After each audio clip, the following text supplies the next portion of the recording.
Boa noite aí, pessoal. Vamos lá, vamos continuar tratando de temas importantes aí de direito tributário. Agora é um tema bem importante, né, que está gerando muita dúvida aí nos candidatos relacionado ao direito tributário, né? Pessoal, vamos ficar tascando o dedo aí, hein? Vamos fazer subir esses corações, hein? Vamos lá, vamos lá, vamos lá. E compartilhe com seus seguidores. Vamos lá, galera. Vamos lá. Qual o tema de hoje? Qual o tema que a gente vai tratar nessa transmissão? Revogação de isenção e aplicação do princípio da anterioridade. Eu aplico ou não aplico?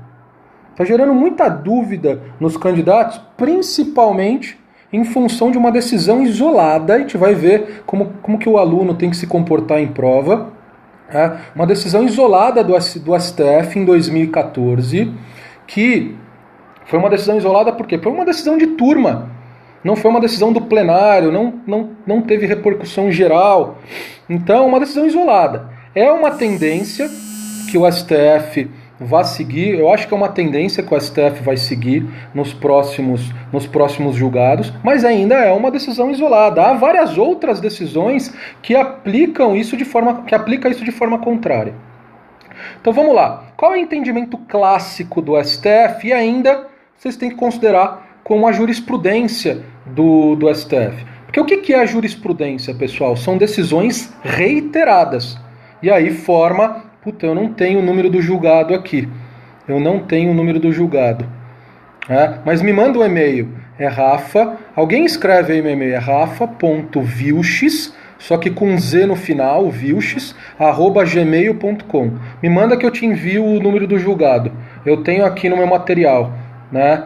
No meu curso de jurisprudência eu vou tratar desse tema, ok? Então, vamos lá. Qual é o entendimento clássico e ainda tem que ser aplicado em prova, como a jurisprudência, como o entendimento do STF? Porque o que é a jurisprudência, pessoal? São decisões reiteradas. Uma decisão isolada não forma um entendimento ainda do STF. Se o STF pegar essa decisão e repetir ela nas outras decisões, aí o que eu vou ter? Uma mudança de entendimento do tribunal, principalmente com decisões do plenário. Reunião das duas turmas do STF. Quem não conhece, o STF é dividido em duas turmas. Valeu. O STF é dividido em duas turmas. A primeira e a segunda turma, e o plenário reúne essas duas turmas. Beleza? A posição do fisco é não aplicar a anterioridade, né? A posição do fisco em uma revogação de isenção é não aplicar a anterioridade. Vamos lá. Qual é o entendimento clássico? Quando eu revogo uma isenção, o entendimento clássico do STF é não aplicar a anterioridade. Mas como assim? Eu estou revogando uma isenção, eu estou majorando a carga tributária. O contribuinte antes não pagava nada de imposto, aí ele passa a pagar. Como assim eu não aplico a anterioridade?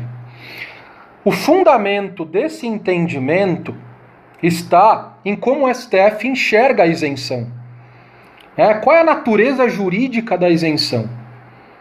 Na visão do CTN, na visão do STF, a isenção ela tem a natureza jurídica de ser uma exclusão do crédito tributário. Está lá no CTN, no artigo 175, inciso 1. Isenção é uma modalidade de exclusão do crédito tributário. E o que é uma exclusão do crédito tributário? O tributo incide, mas há uma dispensa legal de pagamento. Então o fato gerador ocorre. Nasce a obrigação tributária, mas a autoridade fiscal está impedimento na linha tributária, que é a realização do lançamento, da constituição do crédito. A isenção, na ótica de ser uma exclusão do crédito, o tributo incide, ocorre o fato gerador, mas a autoridade fiscal está impedida de constituir o crédito. Então, quando eu edito, publico uma lei isentiva, o tributo continua incidindo. E quando eu revogo essa isenção, o tributo continua incidindo. Então não houve majoração ou diminuição da carga tributária formal. Mas para o contribuinte houve.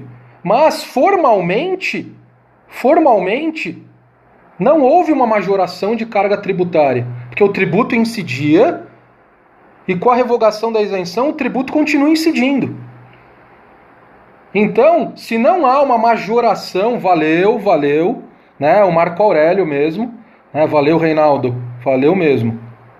Né, anotem aí, RE 564225, relatoria do ministro Marco Aurélio. Ok? Então, pessoal, o tributo incidia com a isenção e continua incidindo com a revogação da isenção. Então eu não aplico a anterioridade, porque a anterioridade eu só aplico quando há uma majoração da carga tributária. E formalmente essa carga tributária não foi majorada. Então esse é o entendimento clássico do STF. E o STF, ele nega aplicação para o artigo 104, inciso 3. Sabe aquele polêmico artigo 104, inciso 3 do CTN? Então ele nega a vigência, ele não aplica aquele artigo 104, inciso 3. Então, o entendimento clássico, que ainda predomina, mas há uma tendência de modificação desse entendimento, é que, quando eu revogo a isenção, eu não aplico o princípio da anterioridade. Então, essa lei revogadora da isenção, ela tem aplicação imediata. Eu não aplico nem a anterioridade anual, nem a nonagesimal. Mas qual é a tendência do STF? O que o STF analisou nesse RE, nesse recurso extraordinário? Ele adotou um outro entendimento. Ele adotou um entendimento que é o entendimento da maioria da doutrina. A maioria da doutrina, ela não considera a isenção como uma causa de exclusão do crédito. A maioria da doutrina, por exemplo, Paulo de Barros Carvalho, doutrina clássica, José Augusto Becker, né, José Soutomaior, né, Alfredo Augusto Becker, José Soutomaior, todos consideram que a isenção é uma causa de não incidência. Aí muda tudo. Se a isenção é uma causa de não incidência, quando eu edito uma lei isentiva, o tributo deixa de incidir. E quando eu revogo a isenção, o tributo volta a incidir. E aí há uma majoração da carga tributária. Havendo uma majoração da carga tributária com a revogação da isenção, adotando a ótica de a isenção ser uma causa de não incidência e não uma causa de exclusão do crédito, aí eu passo a aplicar o princípio da anterioridade. Então, nessa decisão, Marco Aurélio, o que ele colocou? Que a revogação da isenção gera um aumento da carga tributária indireta para o contribuinte. Ele não pagava e passou a pagar. E a ideia do princípio da anterioridade é não gerar surpresa para o contribuinte, é uma garantia individual do contribuinte. Então, se eu publico uma lei revogando a isenção, e no dia seguinte eu já aplico essa lei revogadora, cadê a proteção da não surpresa para o contribuinte? Então, a tendência do STF, ele está se mostrando uma tendência de o STF adotar esse novo entendimento, adotado já há muito tempo pela doutrina. A doutrina, majoritaríssima, considera que isenção não é exclusão do crédito, e sim uma hipótese de não incidência. E aí, em função dessa mudança de entendimento da natureza jurídica da isenção, faz total diferença se eu vou aplicar anterioridade ou não na revogação da isenção. Então, a tendência do STF é em adotar esse segundo entendimento. Ok? Porém, essa não é a jurisprudência do STF ainda. É uma decisão isolada. Em prova, ainda vocês têm que adotar o entendimento clássico do STF, que revogação de isenção eu não aplico anterioridade. Beleza, pessoal? Em relação ao artigo 104 do CTN, há uma grande discussão na doutrina se ele foi recepcionado ou não. No meu entendimento, ele não foi recepcionado. Na verdade, ele até foi recepcionado, mas com uma outra leitura. A leitura de que o artigo 104 ele foi substituído pela anterioridade. Porque o artigo 104 fala em relação à vigência somente para impostos sobre patrimônio e renda.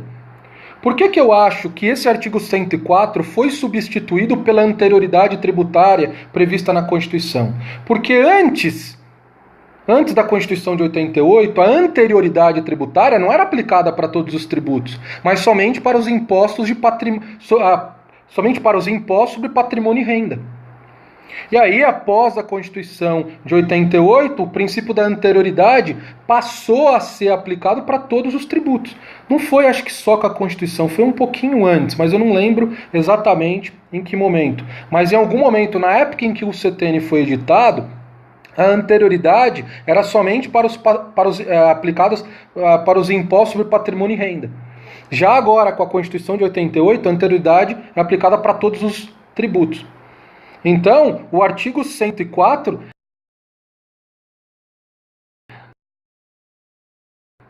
se refere à anterioridade. Ok? Se refere à anterioridade. E eu aplico para todos os tributos, não somente para os impostos de patrimônio e renda. Beleza, pessoal? Então era isso que eu queria tratar com vocês, a transmissão. Uma importante que está gerando muita dúvida nos alunos. Beleza? Então é isso daí. Até a próxima, até breve.